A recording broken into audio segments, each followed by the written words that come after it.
welcome to another One Voice Live, where we talk about One Voice, what it is, and how it fits into the world of singing. I am your host, Zeto, and we are continuing our vocal practice series with an interview today with a one voicer. Her name is Logan Floyd. She went to Texas State University and graduated about 2 seconds ago from the musical theater program, and is leading the national tour of Chicago as Velma Kelly, which is now on hiatus due to social distancing. But she's here to talk to us about her vocal practice and see what tidbits we can take from her. New York City is going crazy. So let's bring her on. Logan, hello. Hello. I'm so happy to have you here. Look at her. Happy to be here. Oh my gosh. Oh, I love it. So my first question for you is, do we know what's happening with the tour? Oh my gosh, what a good question. I mean, kind of. I feel like it changes every day and you kind of just like never know. I mean, when we first found out, it was kind of like we knew we would be on a layoff this week actually, or last week, whatever it was. And so we knew we were going into a break anyway. And so it was kind of like, okay, you guys will just come back next month. And then it was like, okay, you guys will come back at the end of next month. And then like a couple days ago, they actually sent us a company-wide email and we are going to be coming back at the end of July, fingers crossed, in case hopefully nothing gets worse. But that's kind of like the date that they put on it. Okay, so that's where we are now, is end of July, hopefully. Yeah. Cool. So not time that you were expecting, but time that you now have.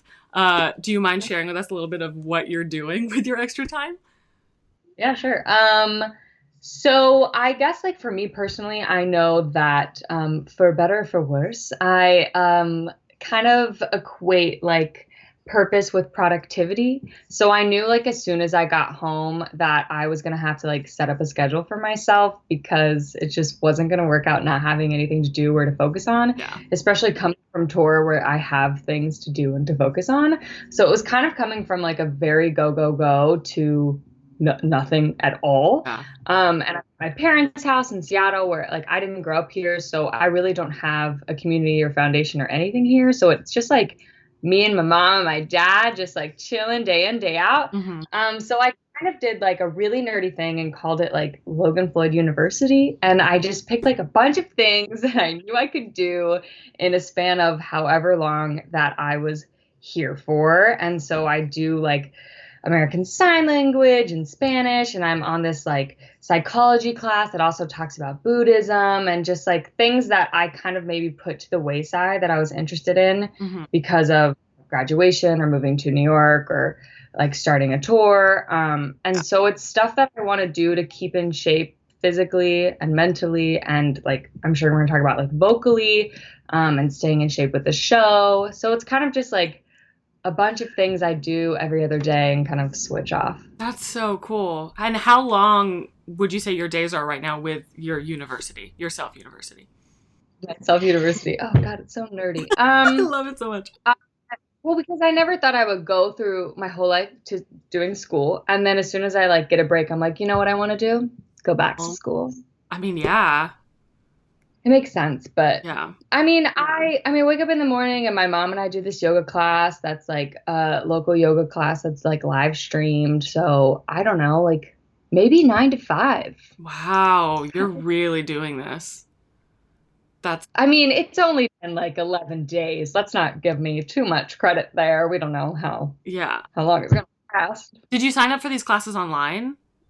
I did, yeah. There's a lot of things on like Coursera.org or com that's for free, but they're like, write that down. But they're like Harvard teachers or Yale teachers or it's really cool actually. I'm having a blast. Oh my gosh, I love that. I'm someone who I learn oftentimes from like a podcast or like a YouTube show or something, but it sounds really fun right now to actually just go like full 100% into a course. Like that sounds good. Especially if you have the time, which we all do, and it's a lot more structured, which I feel like I need, because if it's not, I'm kind of like, I don't want to learn it. Totally. Yeah. I love that. Cool. Coursera? Coursera, like course with an A at the end. Cute. Okay, great. Beautiful. Okay, so let's jump into singing stuff. Can you give me like a 25-second background on your journey just as a singer? journey as a singer. Yeah. Uh, I kind of flip-flopped between being like the dancer and the singer, depending on what room I was in. Um, and that kind of influenced my journey for good and for bad throughout. Mhm. Just growing up, that's kind of I flip-flopped.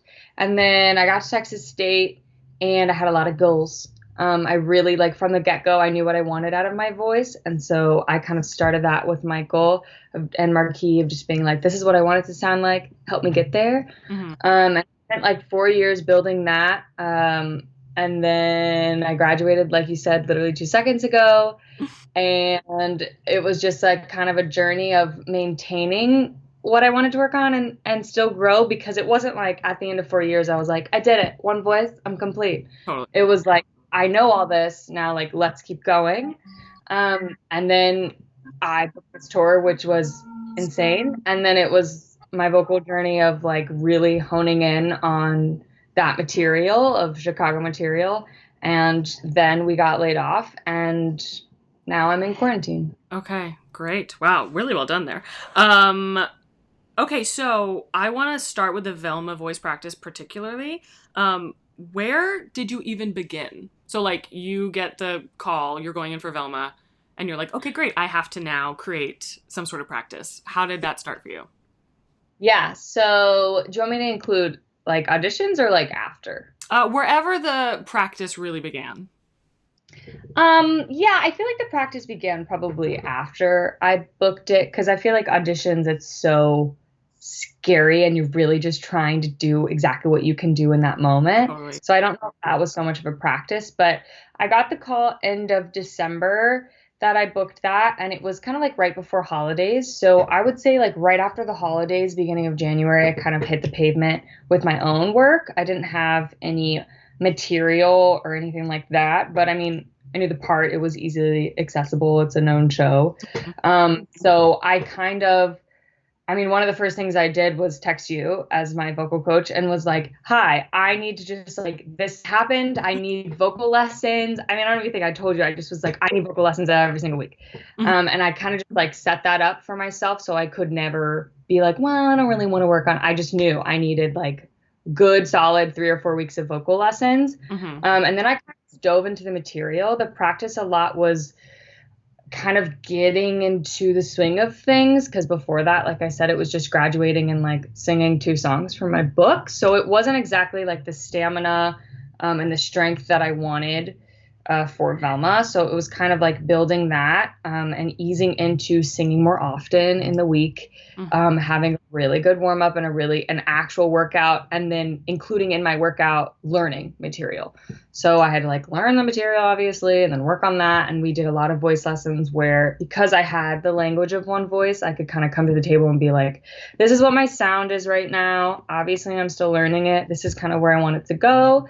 But there were also a lot of things with my practice where I could find, like right from the get go, I mean, even from auditions, that like the end of all that jazz is challenging. And I really was just like hoping for the best during those auditions, but I want it to be solid every night it's not something I need to worry about. I mean, that's kind of what everybody wants when they're performing. They don't want to have to worry about it. Mhm.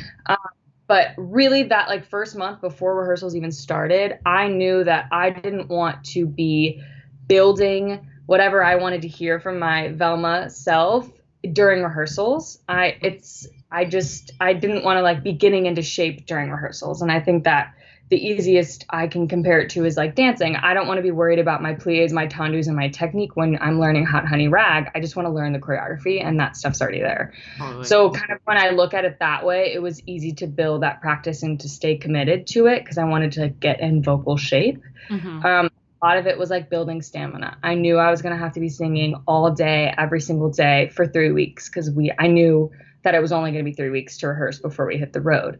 So again, like I didn't want on day one to be like, hey guys, I can't sing tomorrow because I'm really tired. I knew that that wasn't going to be.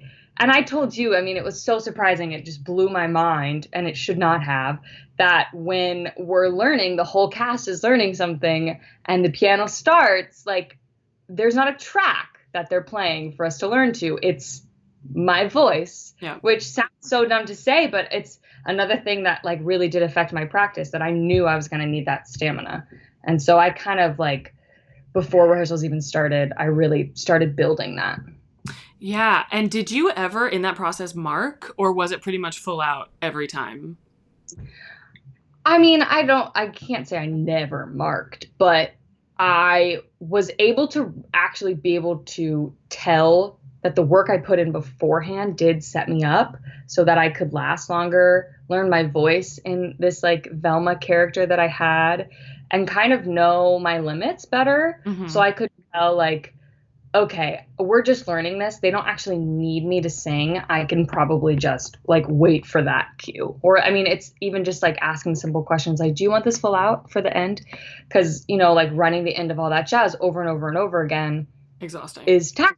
But I mean, like, if that's what the room needs, I'm going to be able to do it because of the stamina that I've built thus far, which again was the whole reason I did that in January in the first place. Totally. And I want to point out something that you said that is so key, which is you had time set aside to learn the material, and then you had time set aside to actually build it into your voice and work on stamina. Those are not, they can't be one and the same.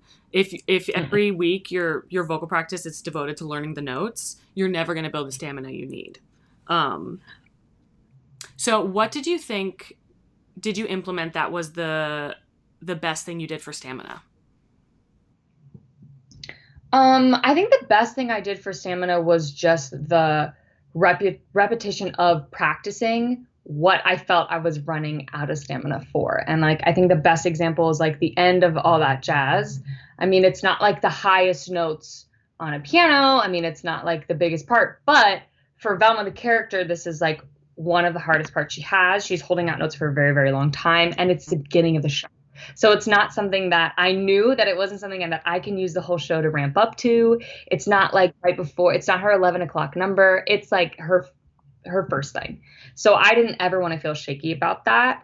And so working stamina specifically on that, I remember with you, we would just go over and over and over, like, okay, let's do it again. Okay, let's do it again. And it was like really isolating those notes. Like the last three words, like, okay, let's just isolate those notes. Let's just isolate those notes, literally building the weight to where I felt comfortable and how heavy I wanted it or how light I wanted it. And then it was like backing up little by little and adding more and more and more to like ramp up to it. And then it was like, okay, let's start from the beginning and then like actually building that, because the whole point of stamina is, can you get through this whole song and still have enough gas in your tank to get that ending to where you wanted it? And so I think what like we really did work on is isolating chunk by chunk and then putting a little bit more on, a little bit more on until I was happy with that end product. And it's doing that several days a week. Yeah, totally. Very much like physically going to a gym. Yep. With that last chunk of the song, so you spent the month and a half or so before even rehearsals began building this into your voice. Once it was built into your voice and shows started, what did you do before a show to make yourself feel super prepared and ready for that first number?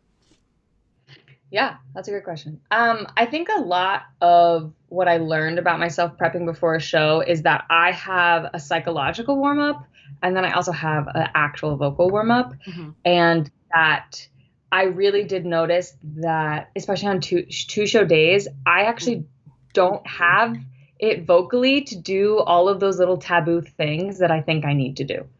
And so a lot of it was trusting the homework that I did and trusting that my voice had the strength that I've built, that I don't really need to keep practicing that end over and over and over again. And I think, again, if we go back to it physically, because the vocal cords are a muscle like everything else, that I don't need to practice my backflip 3 times before a show. I know it's there, and I honestly can't do it 6 times for a 2 show day. So I knew that I do need to warm up, but I don't need to work out and I don't need to exhaust myself just to prove that it's there before the show starts. So you're an kind of singer? Yeah. Cool. Me too. Yep. Yep. That's awesome. It's like I'll warm up and I'll do all that, but then I'm like, okay, maybe I should warm up a little bit more. And then I'm like, maybe I should actually run the end of the song just to like make sure it's there. And then I'm like, maybe I should run all of my songs that go above an A. I feel like that could be productive. And it's, you can't. No. you can't because then it won't be there. But then it's also like if I'm constantly questioning if that will be there, when I'm on stage and I'm about to sing, I don't really want that habit to be in my brain of like, I hope it's there. Totally. And so it's like, yes, there's a warm up component, but you don't need to work out before the show. Yes, that's a really, really important difference. How do you toe that line? Like, how do you physically know, like, okay, now we're entering workout land?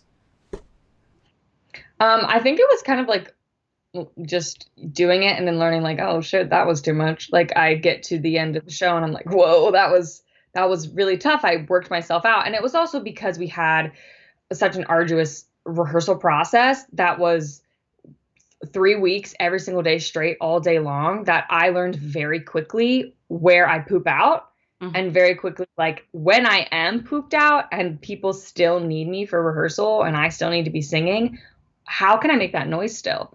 Mm. And so I very quickly kind of learned the little tricks that I have or just like not necessarily to push through, but how to effectively keep going. I think one of the most important things that I don't know if I really ever took seriously until this was a cool down Ooh, that like at the end I really need to cool down from a rehearsal day or from a show or honestly from act 1 to act 2 because like just the way I end act 1 is the end of all that jazz again reprised.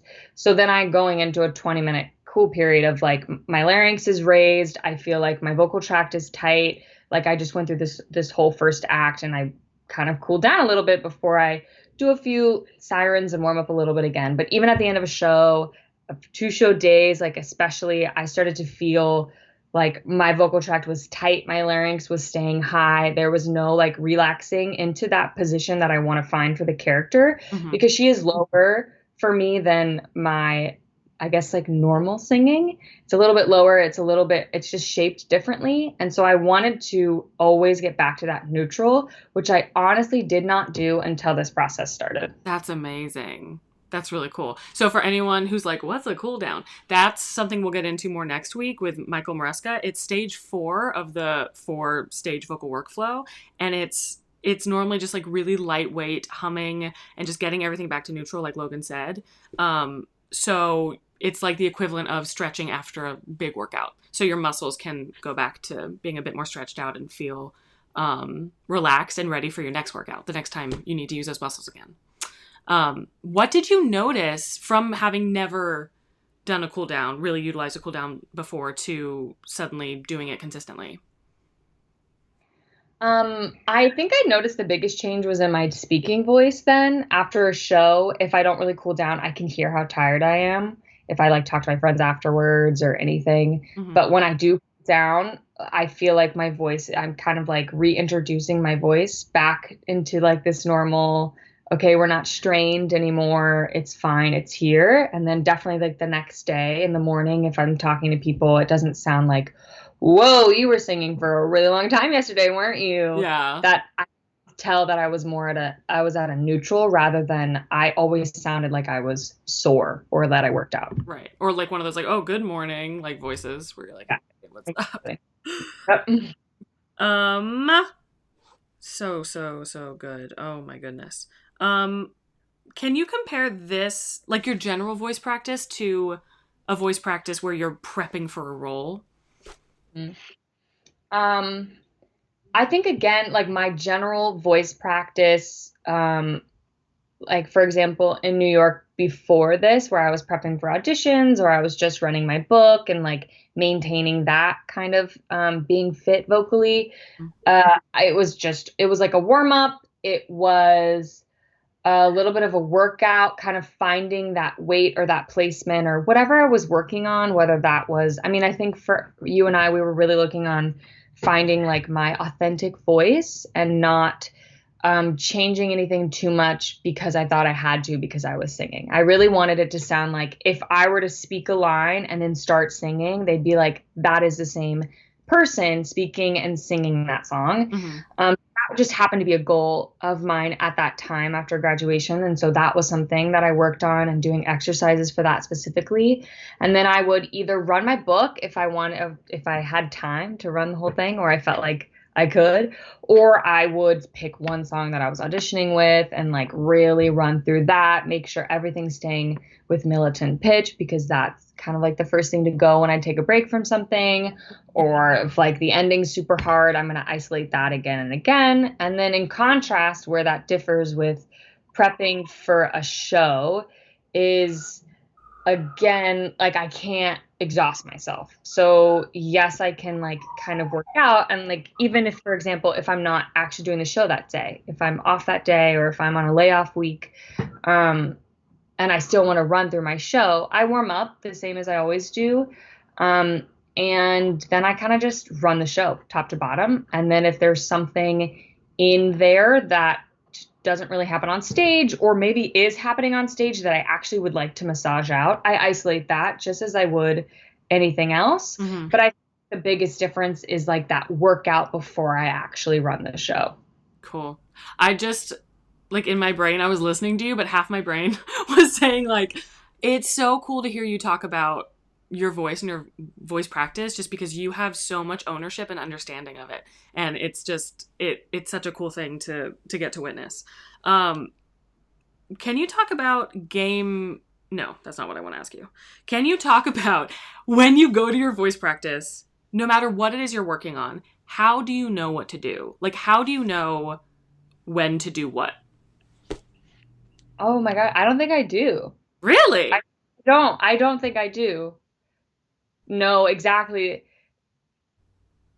I think I find like when I sing it or I can remember like in rehearsal this happened, that I'm like, oh, I'm not really comfortable with that, or that's not what I want it to sound like, or the effort behind that it feels too much. Mm-hmm. I feel like I don't necessarily know what I want to do, whereas I kind of look more intuitively like what did I feel during rehearsal, or what is it like, what do I actually want this to sound like? And I think I usually visualize that feeling or sound, and then I'm kind of like, how do I get there? Mm. And then what is it actually doing? And then I look at the gap between to kind of decide what I want to work on. And I don't think I always know Mm-hmm. what is going on. I think I have like diagnoses and I can be like, it might be this, it might be that. And that's kind of like when I come to you or to Michael Marquis and to be like, this is what's happening. This is what I want to happen. Here's the 3 things I think are happening. What do you think? That's And awesome. it's kind of getting a second opinion. I mean, sometimes it's even like, oh, well, I actually think you sound like what you think you want to sound like. So what is that? And then again, I'm like, oh, okay, then that's psychological. And I think that one voice is really interesting in that you understand your voice mentally, and the feeling of it mentally. And that's why I love it so much, because I want to know what's going on. I don't want to just be like, use this tool that you don't really know what's happening. Mm-hmm. But because you understand things on such a high intellectual level, that I think it makes it easier to know what to do, even though you might not know like the specific practice or the specific exercise to do, you know what's going on and what it could be and where it could be. Yeah. You saying you don't know what I understand what you're saying is that you don't know exactly the exercise to implement every single time. Yeah. But the fact you do have a system, which is, okay, why don't I like that? Okay, I don't like it because of X. What do I want it to be? I want it to be Z. How do I get from X to Z? Okay, let's try a few of these things and then maybe call someone if you need it. But that alone, just asking the question and having the awareness of getting to that is incredible. And I think it's super important to say, like, why don't I like that? Yeah. Because I think especially like in this industry, musical theater or like pop and rock, whatever, if you're making noise out of your mouth, this industry, that I think it's important to ask yourself, what don't I like and why don't I like that? Is it because I'm trying to emulate someone else? And if it is, and that's important to you, then great. But if it's, I want to find my authentic voice, I want to sound like me, then you have to understand that you're not always going to sound like X, Y, and Z that you look up to. You really are going to sound differently. Yeah. And I know that sounds like very obvious when you say it in that structure, but I think that was something that I had to get over, that I'm not going to sound like this person or that person. How much I love their voice, that's great. But I do, when I ask myself, well, then what do you want? It was never, I want to sound like them. It was like, I want to sound like me, the best me that I can sound like. And so when I don't like the way something sounds, I do think it's very important to say, like, why don't you? What exactly is it that you don't like? And not just accepting that you don't like something, because I think that's when the vocal practice becomes very discouraging rather than staying curious and healthy. Yeah. Wow. Mic drop on that one. That's amazing. Truly.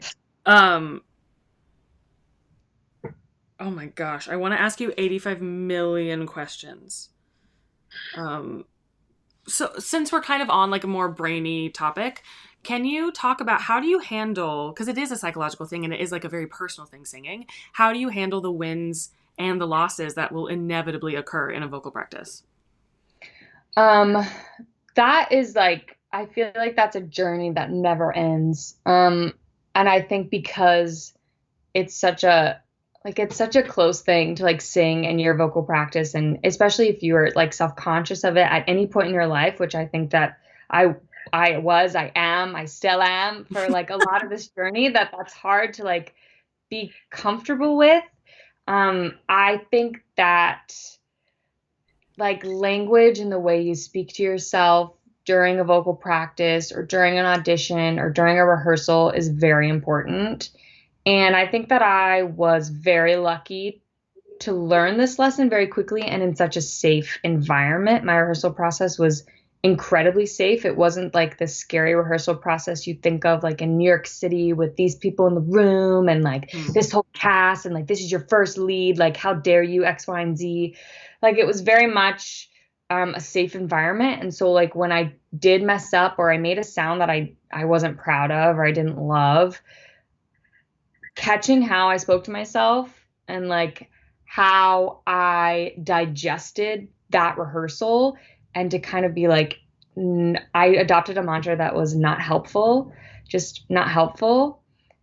Because when you're in the middle of a show, a rehearsal process, an audition, whatever, what have you, whatever mean thought you have about what sound you just made is not going to make the end of the song any better, is not going to make the end of the act any better, is not going to make the end of the day any better. And so when I'm in it and I'm doing it, I just say to myself, like, not helpful to that. Whatever happened, like, not helpful right now. And when I get home, I can go back to what happened. I can relive that all I want to. I can cry about it. I can get mad. Or because I'm distanced by a few hours and now I'm at home and I feel safe and comfortable, I can decide that actually really wasn't that big of a deal. Totally. Yeah. And as much as it isn't helpful and as much as it won't help the end of the song, a negative thought can very much do the opposite. It can make it worse. Um, Yep. because when we're second guessing something or we're super nervous, we physically react in certain ways where we're not going to probably land the note as well, or we're going to tighten up, or all sorts of things that can make our end goal even further away. Um, Yeah. that's such great advice. Such good advice. So now that you're on hiatus, how are you staying in vocal shape? I like again when I got home, I kind of set some goals for myself. And one of them was to stay in shape like physically and mentally and vocally. That was really important to me. And I think like the reason I keep comparing it back to like a physical workout, or dancing or anything like that is because I think that when my vocal practice changed the most, when I actually realized wholeheartedly that my chords are a muscle just like everything else. And so I took that seriously and I heard it, and I'm sure Michael told it to me a billion times before I actually took it seriously. I completely changed for me. I looked at things less as practicing and more as like a curious workout, or like, I wonder what this would sound like if I tried it this way, and coming at things from a point of curiosity and a point of like staying fit or practicing. It helped me not feel like, oh, I have to go practice this instrument again, or I can't believe I have to run through this again. Mm-hmm. Um, Especially after like a bad vocal practice where I felt like, oh wow, my voice is going through something right now. This is not what I normally sound like, which I think happens a lot for us. Totally.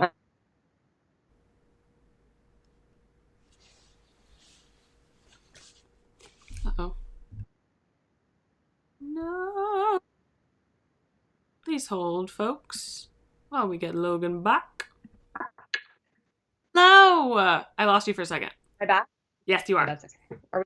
We're good. Okay. Basically what I was gonna say is now that we are under quarantine, I have a goal of every other day working out vocally.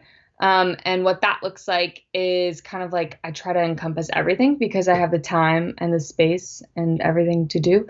Mhm. I warm up, I work out a little bit. I might isolate a few things that I'm working on in the show. Then I run the show top to bottom, like I would in a show, just like without the physicality, which I is definitely it makes a difference when you are like when your heart rate's elevated. So I do kind of understand that this is a little bit it's more isolated than in the show, but I try to get as close as I can to it. And sometimes that includes like jumping jacks or like jumping rope for a second before I do the big ending or before I do this or while I'm doing it, I'm trying to walk around the house.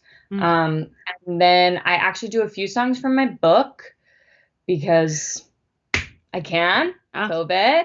And then I isolate a few things in there. I mean, there are still goals that I'm working on. It's also really interesting to go from like Velma back to Logan and kind of navigate that. I'm also like very curious. I wonder what it would sound like if I'm Velma during all my book songs and what can I find there and this releases or this is actually tense and kind of again just being like this is cool, interesting, curious. Then I cool down and then I'm done. I love that. What do you find are the biggest choice differences you make with your voice between Velma and when you're just singing in your book? I think that she, over the process, developed a bit of an accent, which was kind of interesting. Where's she? I don't know where she's from. Mm. Maybe it's like a decade accent. Okay. I don't really know how to explain it. It's not like an accent that's super strong, but it's just like I do form vowels differently. And I think like my vocal track's a little bit just makes a lower, more hearty sound than I think that I do. Mm-hmm. Um, I haven't really like diagnosed it just because I feel like I actually really just found it as we started to get more into shows and the costumes and the wig and the lights and everything, and that kind of affected that. But it's definitely different. Mm-hmm. And I don't think that I really noticed until uh, we got into a few houses and a few performance venues where I could really hear myself through the monitors because it's different from venue to venue. And I think one of them just had me like this booming echo effect, which was like super, super cool. But I also was like, oh, that's what I sound like. Okay, So, why am I doing that? And I was like, I like it. And so I kind of kept it. yeah. But it's definitely it's like going back to quarantine where I have to kind of like, oh, this is what this song in my book used to sound like, and it sounds a little bit different. And do I like it? Is that something that I want? Do I want to be able to go back and forth? Which I think ideally, yes, you do. And again, like just being curious about it. That's so great. Yeah, that's awesome. Like, especially the awareness of that, because can you imagine if you were on Broadway playing this role for 5 years and then you went back and you were like, whoa, this is my voice now. But instead, it's just choices you're making that you can turn on and off, and make different ones as you choose. Mm-hmm. So cool. Okay, last question. For someone who is just now beginning a voice practice, what is a piece of advice you would give them? No I pressure. think I've said it a bajillion times, so it's not really like surprise. Yeah. I think just being curious and staying curious and like there are so many times where it's really discouraging, especially when your voice is changing. I mean, when you have this goal, like think of it as any other thing that you have a goal about, even if like maybe you don't resonate with this, like being vocally fit, or think of it as any other workout. Maybe that doesn't resonate with you, but thinking it as any other goal you've ever had in your life. So that when you have a goal, it's not like, I did it. Woohoo! The whole time. It's like you have a goal because you want to be better, you want to be this by the end of it, that you are actually changing your structure. You're changing the way you think about your voice. You're changing the way your voice is actually working and progressing. And that's not always sunshine and rainbows. It's not always going to do what you want it to do. just like our bodies don't always do what we think they're going to do or we want them to do, or this isn't as strong as I thought it was going to be, that it is just this constant flux. So staying curious and just being like, I wonder why that's happening. I wonder why that's not what it is, like that's not what Michael said it was going to be, or how can I go about this? I think just asking a bajillion questions of yourself and then keep going through it. Yeah, I love that. I think that's great. They agree. We can't say it enough. Curiosity is huge. And just something that I like to remind myself and students is when you sing, if you make a crappy sound, it doesn't define you. Like, I think for some reason, we as singers, we make a sound and we're like, oh, that means I'm a bad singer if I make any terrible sound ever. It's like, no, you can make a lot of bad sounds and make a lot of good sounds too. Whatever and I think those are. That's a reflection more of you and the way you think than of anyone else that would hear that. 100%. 100%. Yes. So wise. So wise. No wonder you're Velma. And this is your like first professional role, right? Yes. That's insane. That's absolutely insane. Well, I cannot wait for you to get back to doing it. Yeah, me too. Yeah. But until then, the University of Logan is happy to have you. Yeah.